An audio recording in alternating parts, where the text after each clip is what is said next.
bakabira gezaako yitawo Innocent n'akuba paasi mpavu gezaako noonya Ayubu naye tasooddemu efuna ya goalkeeper n'agukwata bulungi nnyo yongera okutegeeza nti halftime Manchester City ekubye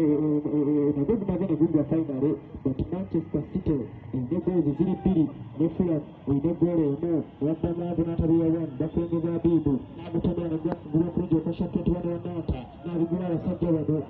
yalina n'agamba waliwo offside n'atabulirwa one yafuuse n'atabulirwa bano bano atandise okunyigiriza Bakabi mu ngeri ey'enjawulo ey'okugisuuta okugiweweeta n'okuginyonyogera Bakabi batandise n'omunyonyogera bamwagalamu otuseko Bakabi FC bamwagalamu otuseko banakola n'atabulirwa one tetumanyi oba anaaseka goalkeeper yes yalina omupiira Onana Dennis n'asula omupiira mulamu n'atabulirwa one bagumba okweniza Innocent n'akupasa noonya Ayubu n'ateerawo Richard Waba Richard adagezaako okubisa left ye naye tebadde ngangu kimala n'alanga ateereddwa mu luwe lwabo bali mutwa abatayitibwa bali fita omupiira gwemusonde kukwata bulungi ku target negenda ebweru after guli 0-0 n'atabulira wano batandika omupiira mumpi sharp 25 n'atangaaza ekisaawe n'abba omupiira mulala David Wiz n'agubira mu Billyfood omusajja akatwa n'obula n'agwa nefaina nga atusambe bebalina omupiira wa n'atabulira one nebasamba namba 3 shot 18 n'abba omupiira muwanvu agezaako noonya shot 21 bebalina omupiira nanta one wabula Abibu n'agubba negenda ebweru okusobola okwetaakuliza ku musajja Bali kutegeezaako nti halftime ali Premier League Brentford guwedde emu na Bournemouth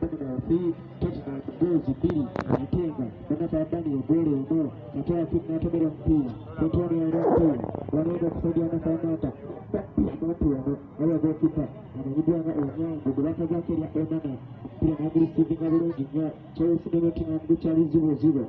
ate nga Manchester City kyakwembeddeko amagoolo 2-1 omupiira oguwadde mu katembe omungi nnyo olw'ensonga nti bazanyi ba Fulham balina eddakiika ze basoose ne bagaana okugusamba ne bagamba decision z'abeefali nnafu nnyo zibamenya zaagala kuba kuggula mupiira mu ngeri ey'amancoolo n'atabulira wano walina omupiira kya 21 n'abuuka okulisivinga omupiira Innocent n'agubba n'anoonya Ayubu alina akapiira okusajja Bakabi wabula reefali n'agamba waliwo efali abo ku Innocent but sometimes reefali decision zakola alifolova obusubuwasi mu kisaawe olunaku olwaleero takkiriza musanduku mwemoolerako ate nga n'obukkakkamu bwalina olunaku olwaleero mu mupiira guno naye bwanjawulo gwakusigangagira okusajja banatabulirwa okulengeza omuvubuka wanino Kawesa Fred ayambadde shot 17 wano okusajja Bakabi agezaako okugulawo ekisaawe Abibu yagenda osikula omupiira nagula okusajja n'atabulirwa one